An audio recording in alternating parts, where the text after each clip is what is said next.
The quarterback position in this year's free agency has a big name in it, Dak Prescott, that I don't feel enough people are talking about in terms of maybe he does actually leave Dallas.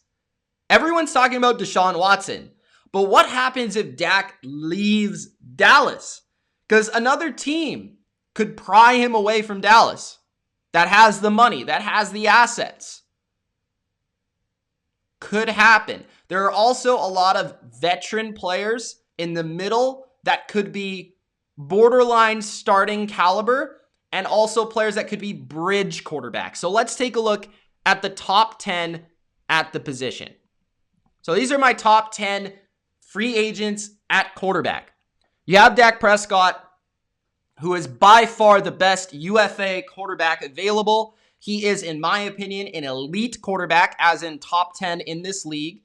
When supported by good players on offense, he can win the MVP. That's how talented Dak Prescott is, just as he has in Dallas. You have a team that in Dallas needs to keep him, or else they're really in a pickle. At number 2, I have Cam. The reason I have Cam at number 2, I think some people would put him lower. That is fair. Understand this. Cam was in just about the worst offense you could have possibly been in for Cam Newton. Okay, they tried to make it work, but he simply had no weapons around him in New England last year. He also showed very high levels of play.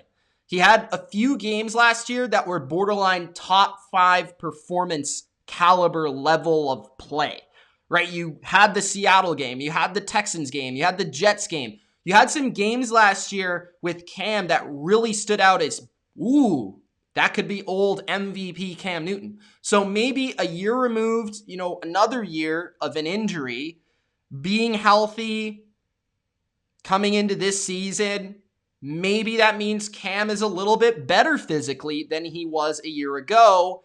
He is very well respected by players. He is a fantastic leader, stands out from that perspective on this list. And he's, of course, experienced. He's also very unique in comparison to Mitchell Trubisky, Jameis Winston, and Ryan Fitzpatrick. He gives you something that all these other guys do not give you. So outside of Prescott, I believe Cam is by far the best option here for this year. Jameis Winston's number 3. Jameis Winston, I think, has a very high potential given his talent. Winston is really, really talented, but I think it's going to take a very good coach to hone his skills in, and I believe that could be Sean Payton. I do believe that could be Sean Payton. When you think about it, Jameis, he got the eye surgery, everything, so that should help with his overall decision-making. I would think being a quarterback, you need to be able to see the field. I believe he's going to go back to New Orleans. I don't really see him going elsewhere. I think he's bought in. Even Drew Brees said it's your team now. I'm believing that. So I like Jameis. I think he could have a pretty good year this year, maybe surprise some people. And I at least hope so, because I do see the talent. I just hope that the brain follows suit.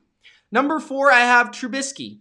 So Mitchell Trubisky is a guy that has shown some promise at times. He's also shown very poor play at other times. I think you saw the limitations of a team with Mitchell Trubisky last year. I think the offense has to be super vanilla because he doesn't process things well. I don't think he's the smartest guy. I think he's a very good athlete. He even has a pretty good arm. Better than pretty good. He can run, he can scramble. I think if you can bring the best out of him, similarly to the way Nagy did 2 years ago, then you can get a guy that can work, can win some games, and with a good supporting cast, you can get to the playoffs with.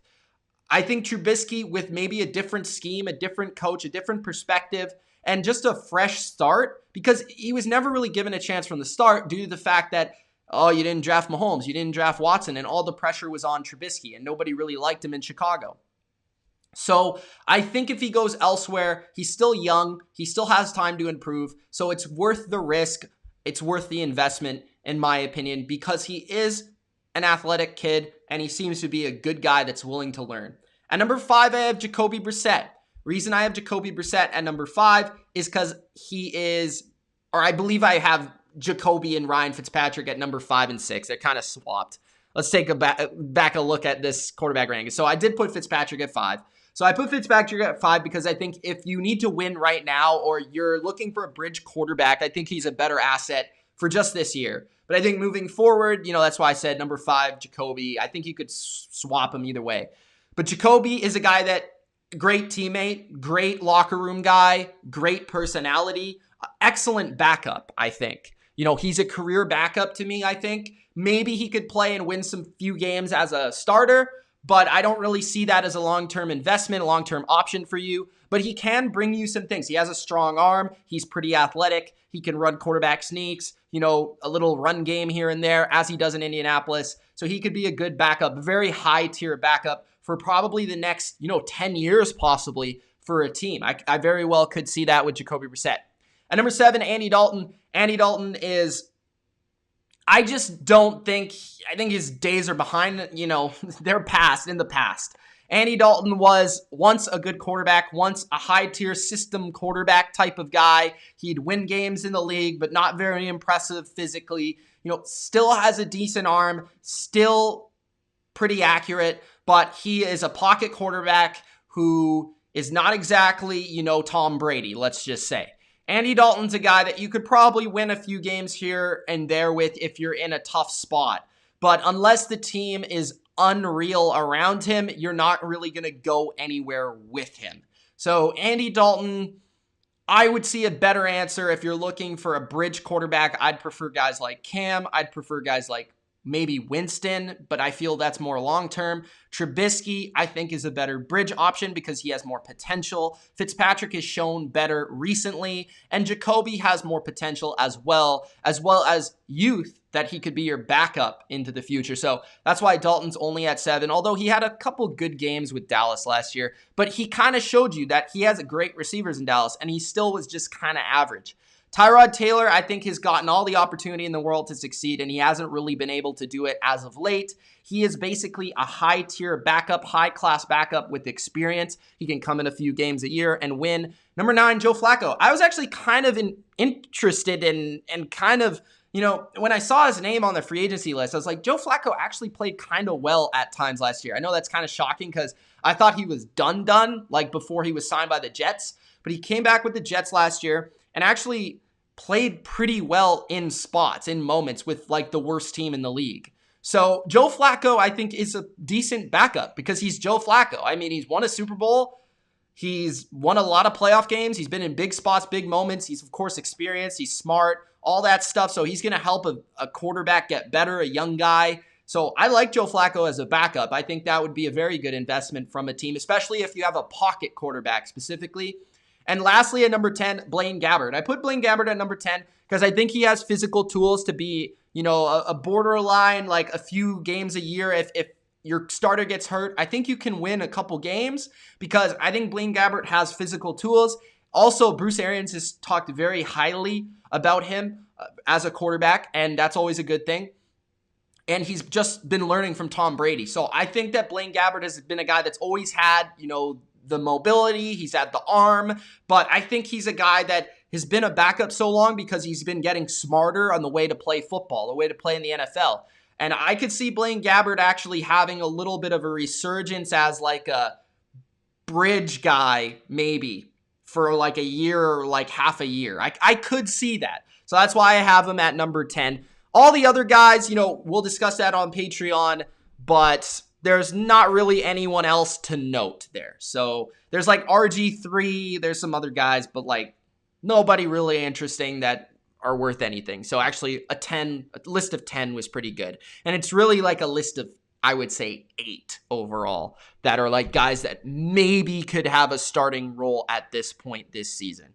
So that is the quarterback rankings, the top 10. Let's get to the undervalued and the buyer beware quarterbacks. So these guys are going to overlap. These lists are going to overlap. So the quarterbacks that are undervalued, in my opinion, or will be undervalued. So the way to look at this is these guys will be undervalued by teams, I feel, and I think will be undervalued by fans this offseason. So Cam Newton, of course, we talked about him because his situation was worse than a lot of people think. And I think think now.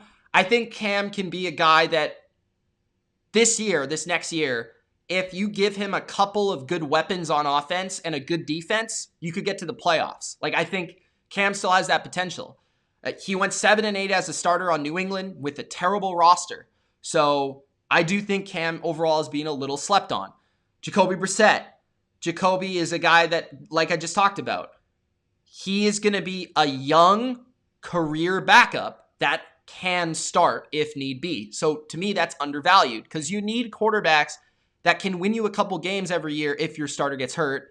Ryan Fitzpatrick, just typically undervalued overall. He's been very good the last 2 years when he's played. He was better than Tua last year and got benched for no reason. I think teams are going to look at that and say, oh, Fitz got benched for no reason, and look at that as a negative instead of a positive where Fitzpatrick could actually still win games in this league. Buyer beware, I'd look at Mitch Trubisky. The reason I say Mitch Trubisky is because I think there's going to be a couple teams out there that say, oh, he was the second overall pick, and maybe he could be our starter. I wouldn't look at Trubisky that way. So that's why I say buyer beware. I'd look at him as maybe a project, like a cheap contract. But if you're having to pay him a significant amount to be your backup, it's probably a bad investment.